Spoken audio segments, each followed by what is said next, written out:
मित्रांनो, तुमचं पुन्हा एकदा GB स्टोरी टेलर या यूट्यूब चॅनलवर स्वागत आहे। आजच्या आपल्या गोष्टीचं नाव आहे रिवेंज, लेखक KK। पण गोष्ट सुरू करण्याआधी जर कोणी या चॅनलवर पहिल्यांदाच आलेले असाल तर त्यांनी ह्या चॅनलला सबस्क्राईब करायला विसरू नका। चला तर मग अजिबात वेळ न घालवता गोष्टीला सुरुवात करूया।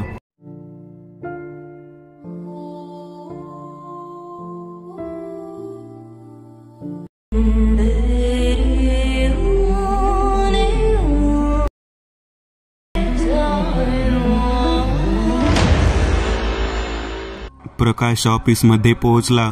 आज तो खूपच चिंतेत होता। काहीतरी होतं ज्याचं त्याला प्रचंड टेन्शन आलेलं। तो टेन्शनमध्ये स्वतःच्या केबिनमध्ये येऊन बसला। बाहेर त्याच्या स्टाफमध्ये उलटसुलट चर्चा सुरू झाल्या। अरे साहेब, इतके टेन्शनमध्ये का दिसत आहेत? आपल्याला मिळणाऱ्या त्या मॉलचे कन्स्ट्रक्शनचं कॉन्ट्रॅक्ट फायनल झाले ना, मग तरीही इतकं टेन्शन? विशाल म्हणाला, घरी काहीतरी झालं असेल, याचं आणि मॅडमचं भांडण झालं असेल, त्यामुळे टेन्शनमध्ये असतील। तू काम कर। प्रियंका म्हणाली, मॅडमसोबत भांडण अशक्य। तू मॅडमला भेटली नाहीस म्हणून बोलतीयस। मॅडम किती चांगले आहेत, किती प्रेमाने वागतात सगळ्यांशी। लास्ट टाइम न्यू इयरच्या वेळी त्यांनी आम्हाला घरी जेवायला बोलावलं होतं, सगळ्या स्टाफला। अगदी आपल्या ऑफिसच्या वॉचमनपासून ते शिपायापर्यंत सगळ्यांना ते अगदी प्रेमाने जेवण वाढत होत्या। जी बाई वॉचमन यांच्याशी देखील आदबीने बोलते, ती स्वतःच्या नवऱ्याशी कशी वागत असेल? समीर म्हणाला, हो ते खरं आहे। अशी बायको मिळायला नशीब लागतं, अशी बायको मिळायला नशीब लागतं। पण मला एक गोष्ट समजत नाही, मॅडमच्या आणि प्रकाश सरांच्या वयातलं अंतर पण खूप जास्त आहे। यांचं जमलं कसं? रुचाने मध्ये चर्चेत उडी घेतली। अरे ते म्हणतात ना, प्यार होता है, इथेही तसंच झालंय। विशाल म्हणाला, एक मिनिट, मला कोणी सांगेल का नक्की त्यांच्यात असं किती अंतर आहे? प्रियंकाने विचारलं। अगं आपल्या सरांचं वय 41 आहे, पण मॅडमचं वय जेमतेम 25 असेल। आणि तू मॅडमला जर बघशील ना, तर तुला असं वाटेल तू एखाद्या अप्सरेला बघत आहेस। इतकी सुंदर स्त्री या अशा माणसाला कशी काय मिळाली, असा प्रश्न पडेल तुला। समीर म्हणाला, बापरे, खरं का काय? प्रियंका म्हणाली। प्रकाश केबिनचं दार उघडून बाहेर आला आणि तिथून कोणाशीच काही न बोलता ऑफिसच्या बाहेर निघून गेला। सगळे आपापल्या कामात व्यस्त होऊन गेले। आपल्याला काय करायचे? आपलं आपलं काम करायचं, पगार घ्यायचा आणि निघायचं। आता दुपार झालेली। लंच टाईममध्ये विशाल समीरला सांगत होता, प्रियंकाच्या मनात प्रकाशच्या बायकोबद्दलची उत्सुकता आता वाढली होती। तिला तिच्याबद्दल आणखीन जाणून घ्यावंसं वाटत होतं। बरं, मगाशी आपण बोलत होतो तो विषय अर्धवट राहिला, मला मॅडमबद्दल अजून सांगा ना, प्रियंकाने विचारलं। अगं अजून तसं खूप काही आहे सांगण्यासारखं। त्या कधी ऑफिसला आलेल्या नाहीत, त्या जास्त सोशली ॲक्टिव्ह नाहीत। फेसबुक, इंस्टाग्राम, लिंक्डइन यावरती त्यांचं प्रोफाईल देखील नाही, त्यामुळे तुला त्यांच्याबद्दल फार काही समजणार नाही। आणि खरं सांगायचं तर आम्हालाही त्यांच्याबद्दल फार माहिती नाही। आम्ही त्यांना जेमतेम 2 ते 4 वेळा भेटलो असू। विशाल म्हणाला, पण एक गोष्ट मला माहिती आहे, ती मला काही वर्षापूर्वीपर्यंत इथे काम करणाऱ्या सरिताने सांगितली होती। सरिता प्रकाश सरांना खूप आधीपासून ओळखायची।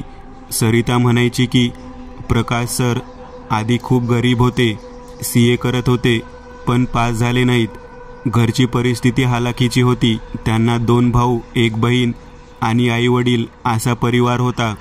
प्रकाश सर जवळजवळ 12 वर्षे CAच्या परीक्षा देत राहिले, पण ते क्लिअर करू शकले नाहीत।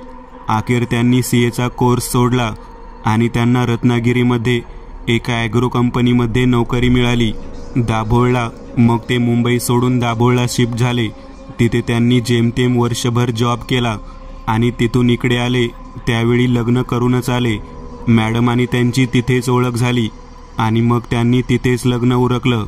घरच्यांना थोडंसं विचित्र वाटलं की त्यांना न सांगता प्रकाश सरांनी लग्न केलं होतं, त्यामुळे घरचे नाराज देखील झाले।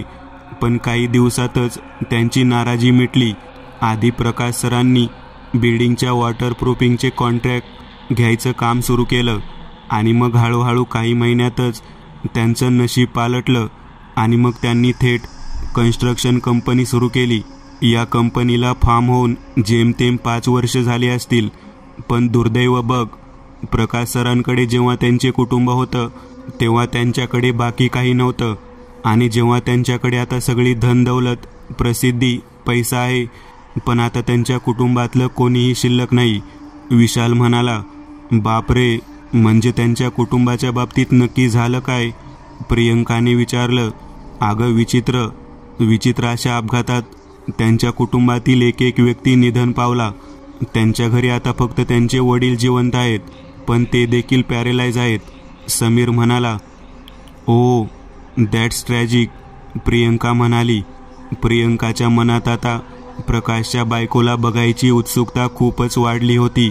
अरे पण विशाल, राहून राहून मला एका गोष्टीचं खूपच विचित्र वाटतं. त्यासाठी इतका बोललास, पण तिने हा जॉब का सोडला? रुचाने विचारलं. हो ना गं, तिच्याबद्दल तर कुणालाच काही कळलं नाही. 3 वर्षापूर्वीची गोष्ट असेल. मी नुकताच जॉईन झालो होतो.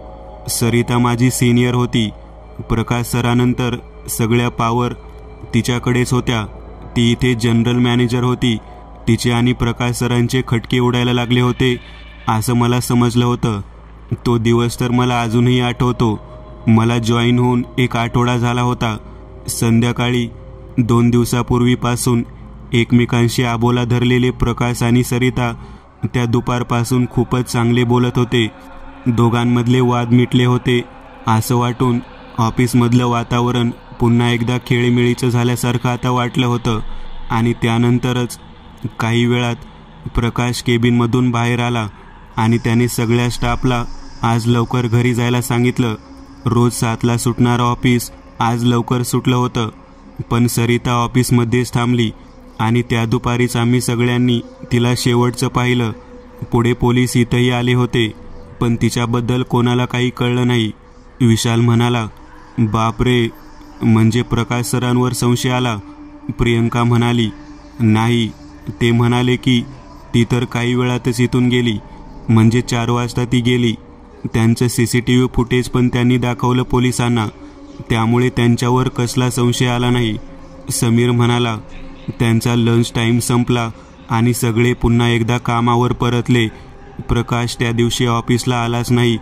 संध्याकाळी 6:30ला सगळेजण घरी निघून गेले. रुचा अकाउंटंट असल्याने तिला त्या दिवशीची कॅश मोजून क्लोज करून घरी जायचं होतं. प्रियंका तिच्यासाठी म्हणून थांबली. 7ला त्या दोघीही निघाल्या आणि खाली आल्या आल्या अचानक रुचाचा फोन वाजला. तिने तो फोन उचलला. काहीतरी बोलून ती पुन्हा एकदा लिफ्टकडे जाऊ लागली. काय ग, काय झालं? परत वर चालली आहेस का? प्रियंकाने तिला विचारलं. हो, सरांचा फोन आला होता. सर उद्या आउट स्टेशन जाणार आहेत. त्यासाठी चेकवर सह्या घ्याव्या लागतील, नाहीतर कॉन्ट्रॅक्टर लोक बोंबलत बसतील पेमेंट वेळेवर नाही झालं तर. कारण सरांना 1 आठवडा लागेल परत यायला. मी चेकबुक घेऊन जाते त्यांच्या बंगल्यावर. तू जा, माझ्यासाठी थांबू नकोस, रुचा म्हणाली. प्रियंका तिथून घरी आली. दुसऱ्या दिवशी 10ला प्रियंका ऑफिसला आली आणि तिचं काम सुरू झालं. सगळेजण ऑफिसला आले होते, पण रुचाचा पत्ता नव्हता. 12 वाजून गेले होते, तरी देखील रुचा अजूनही ऑफिसला आलेली नव्हती. नक्की ही राहिली कुठे म्हणून तिच्या फोनवरती सगळ्यांनी एकदा फोन ट्राय करून झाला होता, पण तिचा फोन मात्र स्विच ऑफ येत होता. आणि तितक्यात ऑफिसचा लँडलाईन फोन वाजला. तो फोन पोलीस स्टेशनमधून आलेला. रुचा काल रात्री घरीच पोहोचलेली नाही. तिचा सगळीकडे शोध घेऊन अखेर तिच्या घरच्यांनी पोलीस तक्रार केलेली होती आणि आता काही वेळातच पोलीस तिथे येणार होते. काही वेळातच पोलीस तिथे आले आणि सगळ्यांची चौकशी करू लागले. प्रकाश तर आज ऑफिसला आलेलाच नव्हता. सर, शेवटचं मीच तिला बघितलं होतं. आम्ही ऑफिसमधून दोघी एकत्र निघालो होतो, पण बॉस उद्या आउट स्टेशन जाणार आहेत म्हणून त्यांच्याकडून चेकरवर सह्या घेण्यासाठी ती पुन्हा वर आली आणि त्यानंतर मी माझ्या घरी निघून गेले. तुमच्या बॉससोबत आमचं बोलणं झालेलं आहे. त्यांचं असं म्हणणं आहे की, प्रियंका म्हणाली. 7:30 वाजता ती त्यांच्या बंगल्यावर पोहोचली होती. चेकवर सह्या करून ती तिथून निघून गेली. शेवट तिचा फोन दादर एरिया ॲक्टिव्ह दिसत होता आणि तुमच्या बॉसचं घर तर दादरपासून बरंच लांब आहे. 9 वाजता तिचा फोन दादरमध्येच बंद झाला. पोलीस इन्स्पेक्टर म्हणाला. आणखी थोडा वेळ चौकशी करून पोलीस तिथून निघून गेले. अगदी कालपर्यंत आपल्यासोबत हसणारी खेळणारी रुचा आज बेपत्ता झालेली आहे. या घटनेमुळे ऑफिसमधले सगळेजण खूपच दुःखी दिसत होते. ना कोणी कोणाशी काही बोलत होतं, ना हास्यविनोद करत होतं. सगळे आपापल्या कामात होते. प्रियंकाच्या डोक्यात आता कालपासून तिने आजपर्यंत ऐकलेल्या सगळ्या गोष्टी एकत्र घुमत होत्या. आधी सरिता आणि मग रुचा. दोघींनाही शेवटचं भेटणारा व्यक्ती होता प्रकाश. त्यात प्रकाशच्या भूतकाळाबद्दल आणि त्याच्या बायकोबद्दल ऐकलेल्या गोष्टी या सगळ्यांची सरमिसळ झालेली होती. आणि तितक्यात तिचा फोन वाजला. तिने उचलला आणि ती फोनवर बोलत बाहेर गेली. काही वेळातच ती परत आली. ती कोणाशी काहीच बोलली नाही, पण ती डायरीमध्ये सतत काहीतरी लिहित होती. आजचा दिवस खूपच जड गेला सगळ्या स्टाफसाठी. अजून ऑफिस सुटायला 2 तास होते आणि तितक्यात तिचा फोन परत एकदा वाजला. त्यांच्याच एका कॉन्ट्रॅक्टरचा फोन होता. काहीतरी कागदपत्रे त्याला अर्जंट हवे होते, जे प्रकाश 2 दिवसापूर्वी घरी घेऊन गेला होता. मॅडम, प्लीज काही करून ती फाईल आज मला हवी आहे, नाहीतर सगळंच घोटाळा होईल. कॉन्ट्रॅक्टर म्हणाला. बरं, तुम्ही थांबा, मी एकदा सरांना फोन करते. असं म्हणत तिने फोन ठेवला. तिने लगेचच प्रकाशचा नंबर डायल केला आणि त्याचा फोन योगायोगाने लागला. त्याने 2च रिंगमध्ये फोन उचलला. हां प्रियंका, बोल. काय झालं? का फोन केला आहेस? मी सांगितलं होतं ना मला कोणीही डिस्टर्ब करू नका म्हणून. प्रकाश जरा नाराजीच्या सुरातच म्हणाला. सर, ते आपले कॉन्ट्रॅक्टर शिंदे, त्यांचा फोन आला होता. त्यांना ती मेजरमेंटची फाईल अर्जंट हवी आहे. तीच काळ्या रंगाची फाईल तुम्ही परवा स्टडी करायला घरी घेऊन गेला होतात. ती ऑफिसमध्ये नाही आहे आणि आज योगायोगाने ऑफिसमध्ये 2 शिपाई आलेले नाहीत. तुम्हाला शक्य आहे का तुमच्या नोकराला वगैरे सांगून फाईल इकडे पाठवायला? आणि जर शक्य नसेल तर मी जाऊ शकते फाईल आणायला तुमच्या बंगल्यावर. पण प्लीज सर, ती फाईल त्यांना हवी आहे आज. प्रियंका म्हणाली. ठीक आहे, तुला जर शक्य असेल तर तू जा. मी घरी सांगून ठेवतो ती फाईल काढून ठेवायला. प्रकाश म्हणाला. प्रियंकाने फोन ठेवला आणि आता ती प्रकाशच्या बंगल्यावर जायला म्हणून निघाली. ऑफिसच्या खाली तिने टॅक्सी पकडली आणि ती आता टॅक्सीनेच त्याच्या बंगल्यावर निघाली. संध्याकाळी 7:30 वाजता त्या कॉन्ट्रॅक्टर शिंदेचा माणूस तिला माटुंगा स्टेशनवर भेटणार होता आणि मग ती त्याला ती फाईल देऊ शकणार होती. 1.5 तासाच्या प्रवासानंतर ती अखेर प्रकाशच्या बंगल्याजवळ येऊन पोहोचली. टॅक्सीवाल्याला तिने वेटिंगवर थांबायला सांगितलं आणि ती बंगल्याच्या गेटजवळ आली. मुंबईच्या उच्चभ्रू भागातल्या आणि श्रीमंत लोकांच्या बंगल्यांनी घेरलेल्या त्या परिसराबद्दल तिला कायमच अप्रूप वाटायचं. किती शांतता आहे इथं. कोणाचा सांगून नाही विश्वास बसणार की हा परिसर मुंबईत आहे, ती स्वतःशीच म्हणत गेटच्या आत आली. गेटवर वॉचमन नव्हता, त्यामुळे तिला अडवणारं कोणी नव्हतं. ती चालत आता बंगल्याच्या दाराशी आली.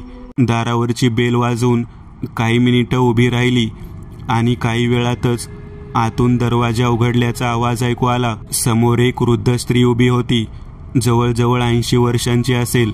अंगावर एक महागडी अशी साडी नेसलेली, डोक्यावरून पदर, कमरेत वाकलेली. यस, कोण हवंय? त्या वृद्ध स्त्रीने चष्म्याच्या वरून नजरेने प्रियंकाकडे बघून विचारलं. मी प्रकाश सरांच्या ऑफिसमधून आली आहे. एक ब्लॅक कलरची फाईल घेऊन जाण्यासाठी मी आलेली आहे. सरांचं आणि तुमचं काही बोलणं झालं असेल मे बी, प्रियंका म्हणाली. त्या स्त्रीच्या चेहऱ्यावर एक वैतागाचं एक्सप्रेशन उमटलं. हो, सांगितलं आहे. या, तुम्ही आत या. बसा, मी फाईल घेऊन येते. असं म्हणत ती म्हातारी लिव्हिंग रूमच्या जिन्याने आता वर जाऊ लागली. तिचा स्पीड खूपच स्लो होता. प्रियंका इकडे तिकडे बघत होती. खूपच आलिशान बंगला होता. मोठमोठ्या महागड्या वस्तूंनी त्या बंगल्याची ती लिव्हिंग रूम सजवलेली होती. पण एक गोष्ट जरा विचित्र होती. ती म्हणजे प्रकाश सर आणि त्यांच्या बायकोचा एकही फोटो त्या मोठ्या लिव्हिंग रूमच्या कोणत्याच भिंतीवर दिसत नव्हता. बाजूला एक खोली होती. त्या खोलीतून एका वृद्ध माणसाच्या खोकल्याचा आवाज ऐकू आला. प्रियंका थोडी चकाकली. आणि तिने त्या खोलीच्या दिशेला वळून पाहिले आणि ती क्षणभर थरारली, कारण त्या खोलीच्या दारातच एक वृद्ध माणूस चेअरवरती बसून तिच्याकडे बघत होता. ओ नाना, तुम्ही बाहेर का आलात? चला रूममध्ये जावा. त्या म्हातारीच्या संत गतीने चालल्यामुळे ती आताशी जिन्याच्या मध्यात पोहोचली होती, पण तिचं लक्ष त्या म्हाताऱ्यावरती गेलं होतं आणि तिथूनच तिने म्हाताऱ्याला खोलीच्या आत जायला सांगितलं. तो वृद्ध व्यक्ती प्रकाश सरांचा बाप असावा असं प्रियंकाला वाटलं. तिने वर जाणाऱ्या त्या म्हातारीकडे बघितलं. म्हातारी आता जिना चढून वरच्याच एका खोलीच्या आत शिरली. आत शिरताना त्या म्हातारीची कमरेपर्यंत मोकळी सोडलेली दाट मजबूत केसांची वेणी तिने पाहिली. त्या वेणीकडे बघून तिला काहीतरी जाणवलं, जणू त्यातून आपोआप हालचाल होते असं तिला वाटलं. ती उठून उभी राहिली आणि आता खोलीत इकडे तिकडे फिरू लागली. का कुणास ठाऊक तिला अचानक हवेत एक विचित्र असा ओळखीचा सुगंध दरवळल्यासारखं वाटू लागलं. Blossom Muse, yes Blossom Muse, याच परफ्यूमचा दरवळ आहे इथं. ब्लॉसम म्यूज म्हणजे तो परफ्यूम जो रुचा वापरायची. पण या परफ्यूमचा सुगंध इथं कसा? रुचा तर इथं काल आली होती, मग अजूनही याचा दरवळ इथं राहिला कसा? अचानक तिच्या पाठीमागे कोणीतरी उभा असल्यासारखं तिला वाटलं आणि तिने मागे वळून दचकून पाहिलं, पण मागे कोणीच नव्हतं. मगाशी जेव्हा ती खोलीत आली होती तेव्हा त्या खोलीतलं तापमान नॉर्मल होतं, पण आता अचानक तिथे खूप गारठा वाटू लागला. रुचा जो परफ्यूम मारायची त्याचा दरवळ आता जास्त तीव्रपणे येऊ लागला. आता ती म्हातारी पायऱ्या चढून खाली उतरताना दिसू लागली. म्हातारीची नजर खूपच बारीक होती. संतपणे पायऱ्या उतरत चालत ती आता प्रियंकाच्या समोर आली. काळ्या रंगाची फाईल तिने प्रियंकाच्या हातात दिली. बाय द वे, सरांच्या मिसेस कुठे आहेत? आलेच होते तर त्यांना भेटून जावं असं वाटलं. प्रियंका म्हणाली. नाही, प्रकाश साहेब आणि त्यांच्या मिसेस दोघेही आउट स्टेशन आहेत. ते महाबळेश्वरला गेलेत. एका नातेवाईकाची डेथ झाली त्यासाठी. म्हातारी म्हणाली. बाय द वे, आपण कोण? प्रियंकाने विचारलं. प्रकाश सरांच्या मिसेसची आत्या आहे मी, ती म्हातारी म्हणाली. हे सर्व बोलत असताना तिच्या चेहऱ्यावरचे भाव खूपच थंड होते. ओके, मी निघते. प्रियंका तिथून निघाली. प्रिया, प्लीज थांब, मला पण घेऊन चल. प्रियंकाच्या कानावर हा आवाज आला आणि तिने दचकून मागे पाहिले. मागे ती म्हातारी अजूनही तिथेच उभी होती आणि म्हातारीची मान बाजूच्या खोलीच्या दिशेला होती आणि प्रियंकाला जो आवाज आलेला तो त्याच दिशेने आलेला होता. काय झालं? म्हातारीने आता प्रियंकाकडे वळत विचारलं. नाही, काही नाही, मी निघते, थँक्यू, असं म्हणत प्रियंका तिथून निघाली. ती टॅक्सीत बसली आणि माटुंगा स्टेशनवर आली. तिथे शिंदे कॉन्ट्रॅक्टरचा माणूस तिला भेटला. तिने त्याच्याकडे ती फाईल सोपवली आणि लोकल पकडून ती आता थेट घरी आली. त्या बंगल्यातलं वातावरण, तिथे जाणवलेला रुचाचा परफ्यूमचा दरवळ आणि त्या म्हातारीचं वागणं, शिवाय शेवटच्या क्षणी तिला जाणवलेला तो आवाज, अगदी सगळं काही तिच्या मनात संशय उत्पन्न करत होतं. हळूहळू आता तिला असं वाटायला लागलं होतं की रुचा त्याच बंगल्यातून नाहीशी झाली होती. रात्रीचे 9 वाजले होते. तिचा फोन पुन्हा एकदा वाजला. ती फोन घेऊन आता तिच्या फ्लॅटमधून बाहेर निघाली आणि वर टेरेसवर आली. तिच्या हातात एक डायरी सतत असायची. ती कोणाशी तरी बोलत होती आणि मग त्या डायरीत काहीतरी लिहून घेत होती. तिने घड्याळ बघितलं आणि कॅलेंडरच्या इथं आली आणि त्या डायरीत लिहून घेतलेली गोष्ट तिने पाहिली. आता घड्याळात दिसणारी वेळ, कॅलेंडरवर दिसणारी तारीख आणि डायरीत लिहिलेला मजकूर, या सगळ्याचा काहीतरी एकत्रित संबंध होता. ती आता फ्लॅटच्या आतमध्ये एरझाऱ्या मारत होती आणि आतल्या खोलीत काहीतरी पडल्याचा तिला आवाज आला, पण तिच्या चेहऱ्यावरची रेषही हलली नाही. जणू ती त्या फ्लॅटमध्ये एकटी नव्हतीच. ती आता चालत त्या बंद खोलीजवळ आली आणि त्या खोलीचं दार तिने उघडलं. आतमध्ये तिने प्रवेश केला. एक 20 बाय 20ची छोटीशी खोली होती. ती खोली फारच विचित्र होती. खोलीत एक पलंग होता, एक खुर्ची होती. भिंतीवरती एक व्हाईट बोर्ड दिसत होता आणि दुसऱ्या एका भिंतीवर बरेच पेपर कटिंग्स प्रकाशचा एक फोटो, त्याच्या पूर्ण कुटुंबियांचे फोटो, त्यांचे मृत्यू कसे झाले त्याबद्दल थोडी संक्षिप्त माहिती, असं सगळं काही चिकटवलेलं होतं. मी आत गेले होते. तिथं एक वयस्कर बाई, एक पॅरेलाइज वयस्कर पुरुष, बस बाकी कोणी नव्हतं. पण का कुणास ठाऊक मला तिथे रुचाचा आवाज ऐकू आल्यासारखं वाटलं आणि तिचा त्या परफ्यूमचा दरवळ अजूनही मला जाणवत आहे. आजही तीच रात्र आहे आणि आजच रुचाचाही अंत होणार असं दिसतंय, जसा तुझा झाला होता, असं म्हणत प्रियंका आता मागे वळली.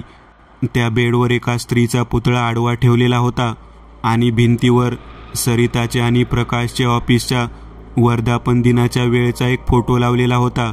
तिला वाचव काही करून, नाहीतर ते दोघे तिचाही जीव घेतील, जसा माझा घेतला. त्या पुतळ्याची आता मंद मंद हालचाल होऊन त्यातून कोणाच्या तरी पातळ आवाजात बोलण्याचा आवाज ऐकू येऊ लागला. हो, मी आताच बाबूशी बोलले. तो त्या बंगल्यावर नजर ठेवून आहे, पण अजूनही त्याला त्याची बायको दिसलेली नाही आतमध्ये.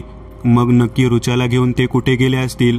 प्रियंका त्या पुतळ्याशी येत म्हणाली. नाही सांगता येणार. मला त्यावेळी घडलेल्या घटना फार आठवत नाहीयेत. मला मोजके प्रसंग आठवत आहेत. एक म्हणजे ऑफिसमधून आम्ही दोघेही एका रेस्टॉरंटमध्ये गेलो. तिथे मला त्याने सांगितलं की तो त्याच्या बायकोला सोडतोय आणि मग तो माझ्याशी लग्न करणार आहे. त्याची बायको आज बाहेर गावी गेली आहे आणि ती आता 4 दिवस येणार नाहीये. मग आम्ही ड्रिंक्स घेतले. तिथंच माझी शुद्ध हरपली.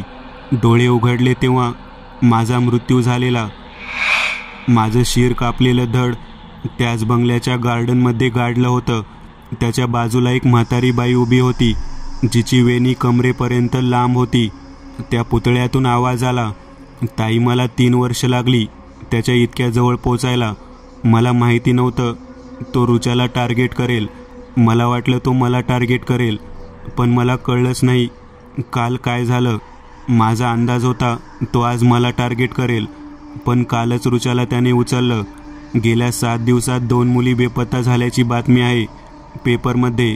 आता 3री मुलगी रुचा. तिचं काही बरं वाईट होऊ देणार नाही. प्रियंका त्या खोलीतून बाहेर निघाली. बॅगमध्ये काहीतरी सामान जमा करून ती तिथून निघाली. घराजवळून तिने टॅक्सी पकडली आणि काही अंतरावर येत एका रस्त्यावर तिने टॅक्सी थांबवली. मोबाईलवरती एक नंबर डायल केला आणि 10 मिनिटातच एक माणूस बाजूला असलेल्या झाडीतून बाहेर आला. दिसायला अगदी साधारण एखाद्या छोट्या मोठ्या कंपनीमध्ये एखाद्या क्लर्कचा वगैरे जॉब करणारा माणूस वाटावा तसा त्याचा पोशाख होता. टॅक्सीचं दार उघडून तो तिच्या बाजूला बसला. ती काहीतरी बोलणार इतक्यात त्यांनी तिला शांत राहायचा इशारा केला. टॅक्सी पुढे निघाली आणि काही अंतर पार करत एका चाळीशी येऊन थांबली. प्रियंका आणि तो माणूस दोघे खाली उतरले. प्रियंकाने टॅक्सीवाल्याला पैसे दिले आणि ते दोघेही चालत आता त्या चाळीतील जिने चढत वरच्या मजल्यावर आले आणि एका खोलीच्या दाराजवळ येऊन थांबले. त्या माणसाने खिशातून चावी काढून त्या खोलीचं कुलूप उघडलं. दार उघडून ते दोघेही त्या खोलीत आले. बंगल्याच्या मागच्या बाजूला एक ओसाड आणि रिकामा एक दुसरा बंगला आहे. त्या बंगल्याची संरक्षक भिंत खचलेली आहे. तिथून आपण बंगल्यात शिरायचं. बंगल्याच्या डाव्या बाजूला एक खोली आहे ज्याच्या खिडकीला ग्रिल नाहीये. तिथून आपण बंगल्यात शिरायचं. रुचा अजूनही तिथेच असणार आहे, कारण मी जस्ट काही वेळापूर्वीच माहिती काढली आहे की प्रकाश बंगल्यात आलेला आहे. म्हणजे रुचाला ते आजच मारणार आहेत. बंगल्यात ती म्हातारी बाई सगळी कामं करत होती. म्हणजे नोकर माणसांना यांनी कालपासूनच सुट्टीवर पाठवलं आहे. काहीतरी अमानवीय घडणार आहे तिथं, हे नक्की. आज एक दुर्मिळ अशी अमावस्या जेव्हा मंगल ग्रह आणि पृथ्वीमधील अंतर सर्वात कमी असतं. मंगल ग्रह आणि पृथ्वीमध्ये अशी काही व्हायब्रेशन निर्माण होतात जी अमानवीय शक्तींना ताकद देऊन काट टाकायला पोषक असतात. या रात्रीबद्दल म्हणशील, कोकण भागात आजच्या रात्रीला अशुभातील अशुभ रात्र मानलं जातं.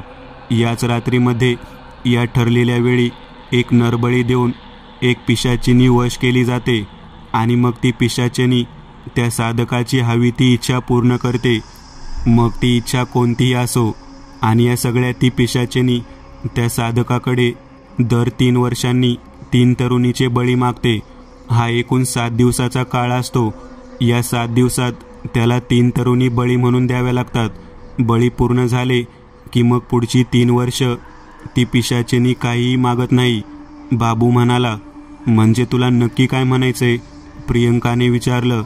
तो प्रकाश ज्या बाईला स्वतःची बायको म्हणून मिरवतोय ती बाई पिशाचिनी आहे, आणि तू आज ज्या म्हातारीला भेटलीस ती तीच आहे. पिशाचिनीचं सुंदर रूप लोप पावू लागतं या 7 दिवसात. तसंच झालंय.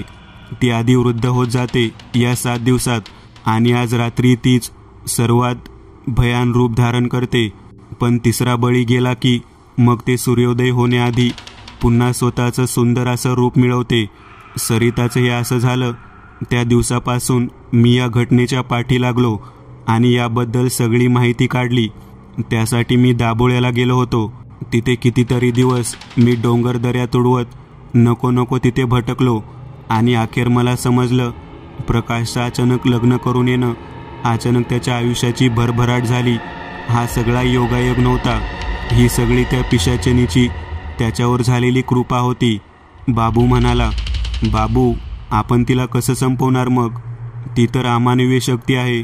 अमानवीय शक्तीला संपवायला कर्मकांड, यज्ञ अशा गोष्टी कराव्या लागतात.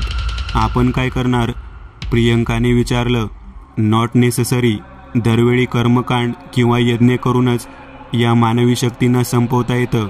तुला एक गोष्ट सांगतो, कुठल्याच मानवीय शक्तीला आपण संपवू शकत नाही, कारण अमानवीय शक्ती ही एक निगेटिव्ह एनर्जी असते. आपण फक्त त्याला त्याच्या सुप्त जागी पोचवू शकतो, जी जागा सोडून ती अमानवीय एनर्जी भौतिक जगात वावरत आहे. बाबू म्हणाला. आता त्यांच्यात काही वेळ चर्चा झाली. जाता जाता त्याने एका रुमालात गुंडाळलेली एक वस्तू तिच्याकडे दिली. तिने ती जीन्सच्या खिशात ठेवली आणि ते तिथून निघाले. बापूने ठरवलेल्या प्लॅननुसार ते त्या मागे असलेल्या त्या बंद बंगल्याच्या संरक्षक भिंतीवरून आत शिरले.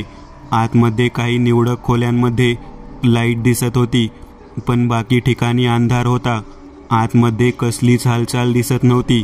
प्रियंकाकडे आणि बाबूकडे काहीतरी होतं, काहीतरी उपाय ज्यामुळे हे संकट टळू शकणार होते. ते आता त्या ग्रिल नसलेल्या खिडकीतून आत आले. ती ग्राउंड फ्लोअरची एक मागची खोली होती. अंधार होता सर्वत्र. ती खोली लिव्हिंग रूमला अगदी लागूनच होती. लिव्हिंग रूममधल्या सोफ्याच्या भागातला मंद लाईट सुरू होता आणि तिथून प्रकाशच्या बोलण्याचा आवाज येत होता. बाबू आणि प्रियंका खोलीत होते. त्या खोलीला एक खिडकी होती, ज्या खिडकीतून लिव्हिंग रूममधलं स्पष्ट दिसत होतं. ते दोघेही त्या खिडकीशी आले आणि बाहेर घडणारा सारा प्रसंग बघू लागले. मी तुला सांगितलं होतं, या असल्या प्रकारात पडू नको. अरे, कुठली अवदसा तू घेऊन आलास घरात, आणि सगळ्या घराचं वाटोळं झालं. तुझी आई, तुझे भाऊ बहीण सगळे खाल्ले हिने, तरी तुला अक्कल कशी नाही आली? तो पॅरेलाइज झालेला म्हातारा म्हणजेच प्रकाशचा बाप प्रकाशला बोलत होता, पण प्रकाशची नजर जमिनीवर होती. जमिनीवरचं त्यांना दिसत नव्हतं, कारण मध्ये तो सोफा येत होता. तिथे सध्या तरी त्या दोघांना, प्रकाश आणि प्रकाशचा बाप एवढे 2च जण दिसत होते. ती म्हातारी कुठे आहे हा प्रश्न पडलेला होता. आणि तितक्या सोफ्याच्या आडून जमिनीवर काहीतरी रांगताना दिसलं, आणि ते अतिशय किळस आणणारं दृश्य होतं. ती म्हातारी संध्याकाळपेक्षा आता अधिकच जास्त वृद्ध तर दिसत होतीच, शिवाय तिच्या शरीराचा आकारही आता आकुंचन पावला होता, आणि ती खूपच सडपातळ दिसत होती. ती जमीन स्वतःच्या जिभेने चाटत होती, मध्ये जमिनीचा वास घेत होती. संध्याकाळपासून ही अशीच करतीये. तुझ्या ऑफिसमधून ती पोरगी येऊन गेल्यापासून हिचंही असं चालू आहे. मला ती हवी आहे, हे एकच वाक्य आता ती म्हातारी बडबडत होती. चला लवकर, वेळ झाली आहे. रुचा शुद्धीवर आली असेल. तिचा बळी देऊन आपण आपलं काम पूर्ण करू. प्रकाश जमिनीवर तिच्याकडे बघत म्हणाला. मला रुचा नकोय, आज आलेली मुलगी हवी आहे. ती म्हातारी म्हणाली. ते शक्य नाहीये. आता तिला कुठून आणू तुझ्यासाठी? प्रकाश म्हणाला.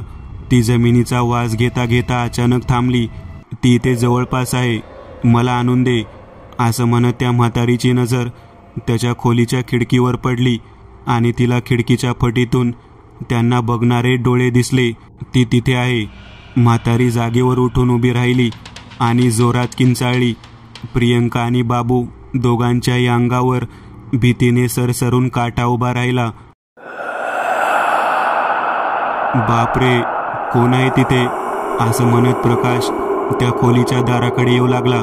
ती म्हातारी एखाद्या जनावरासारखी आता गुरगुरत एका जागी उभी होती. तिची कमरेपर्यंत येणारी झाड पांढऱ्या केसांची ती आता वेगाने फडफड करू लागली. तिची ती वेणी अशी हालत होती जशी एखादी नागिन हालचाल करते. दाराजवळ येत प्रकाशने दार उघडलं. बाबू आणि प्रियंका आता खोलीत कोपऱ्यात भिंतीजवळ उभे राहिले.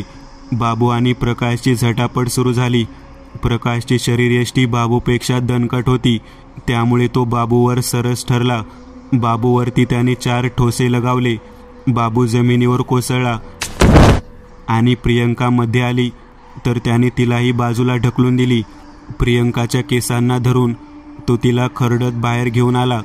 बाबूने प्रियंकाला ठरवायला दिलेली वस्तू अजूनही तिच्या जीन्सच्या पॉकेटमध्येच होती. तिला खरडत आणत त्याने त्या म्हातारी समोर टाकली. प्रियंका आता तिच्या समोर. प्रियंकाच्या केसांना धरून तो तिला खरडत बाहेर घेऊन आला. बाबूने प्रियंकाला ठेवायला दिलेली वस्तू अजूनही तिच्या जीन्सच्या पॉकेटमध्येच होती. तिला खरडत आणत त्याने त्या म्हातारी समोर टाकली. प्रियंका आता तिच्या समोर जमिनीवर बसलेली आणि म्हातारी तिच्याकडे बघून विकृतपणे हसत होती. म्हातारीचा चेहरा आता काही क्षणातच प्रचंड विभत्स होऊ लागला. ती जमिनीवर परत वास घेऊ लागली आणि वास घेत घेत ती प्रियंकाजवळ आली. प्रियंकाच्या छातीवर बसून आता ती प्रियंकाच्या केसांचा वास घेत होती. तिच्या शरीराचा वास तिच्या नसानसात भरून घेत होती. तिने आता छत दिशेला बघत एक जोरात किंकाळी फोडली आणि आता ती प्रियंकाच्या गळ्यावर स्वतःचे सुईसारखे दात रोवणार हे नक्की झालं. तिच्या मानेवर स्वतःचे दात आणत असताना तिची ती जाडवेणी आता हळूहळू शांत होत गेली. आता ती दात तिच्या मानेत रोवणारच होती आणि तितक्यात तिला काहीतरी जाणवलं. तिने आजूबाजूला बघितलं आणि डाव्या दिशेला तिची फडफड करत जमिनीवर पडलेली वेणी तिला दिसत होती. काही क्षण लागले तिला हे समजायला की ती वेणी तिच्या शरीरापासून वेगळी झाली आहे. ती प्रियंकाच्या अंगावरून उठली. उठून उभी राहत ती 4 पावलं मागे आली. जमिनीवर तिची फडफड करणारी ती वेणी जागेवरच एखाद्या पालीच्या शेपटीसारखी तडफडत होती. 4 पावले मागे तिच्या डोळ्यातून आता काळसर असं रक्त बाहेर येऊन जमिनीवर पडू लागलं. तिच्या तोंडातून काळसर असा घट्ट पदार्थ बाहेर फेकला गेला. अतिशय घट्ट असं काळसर रक्त आल्यासारखं ते वाटत होतं. प्रियंका आता जमिनीवरून उठून उभी राहिली. तिच्या हातात एक ऑब्सिडियन नाईफ होता. एक असा नाईफ जो सुकलेल्या लावरसापासून बनवला जातो, ज्याचं ब्लेड इतकं शार्प असतं की कोणतीही वस्तू जी त्याच्या मार्गात येते ती वस्तू इतक्या सफाईने कापली जाते की त्या वस्तूलाही कळत नाही की आपले 2 तुकडे झालेत. हीच वस्तू बाबूने तिला स्वतःजवळ ठेवायला दिली होती. त्या म्हातारीच्या डोक्यावरची केस आता खाली पडू लागली. तिचं शरीर झडू लागलं आणि ती हळूहळू काळी पडू लागली. काही क्षणातच तिथे काळ्या राखेचा एक ढीग तयार झाला. तिची ती अवस्था व्हायला काही सेकंद लागली आणि हे पाहून प्रकाश सुन्न झाला. प्रकाशचं हृदय जागीच बंद पडलं आणि तो खाली कोसळला. हे सगळं पाहून तो म्हातारा विकृतपणे हसत त्याच व्हीलचेअरवर बसून राहिला. अर्धवट शुद्धीत रुचाला जाग आली. तिचं शरीर अशक्त होतं. तिला रुग्णालयात आणण्यात आलं होतं, पण तिला काहीच आठवत नव्हतं आणि तिला यातील काहीच कळू नये हेच योग्यही होतं. बाबू आणि प्रियंका आता तिच्या घरात आले. घरात आल्या आल्या एक कसला तरी काहीतरी जळत असल्याचा वास त्यांना जाणवला. घरात आग लागली आहे की काय असं वाटत होतं. ती धावत आतल्या खोलीत आली, जिथून काळसर धूर आल्यासारखं जाणवत होतं. तो पुतळा आता जमिनीवर पडलेला होता आणि जळत होता, अगदी मंदपणे. सरिताचा आत्मा त्या पुतळ्यात तेव्हापासून होता जेव्हापासून तिचा मृत्यू झालेला. तिच्या आत्म्याला आज खरी मुक्ती मिळाली होती. मित्रांनो, आज पुरतं एवढंच. तुम्हाला जर काही गोष्ट आवडली असेल तर नक्की लाईक करा तुमच्यापैकी बरेचसे जण व्हिडिओ लाईक न करताच पळून जातात, पण हा जर व्हिडिओ तुम्ही लाईक केला तर मला जरा बरं वाटेल आणि असेच भारी भारी व्हिडिओ बनवायची माझ्यात एनर्जी येईल. त्यामुळे नक्की लाईक करा आणि अजूनही कोणी या चॅनलला सबस्क्राईब केलेलं नसाल तर लगेच सबस्क्राईब करून टाका आणि बाजूची घंटी ती मात्र दाबायला विसरू नका. देवाची घंटी आहे ती. चला तर मग पुन्हा भेटूया अशीच एक आगळी वेगळी गोष्ट घेऊन पुढच्या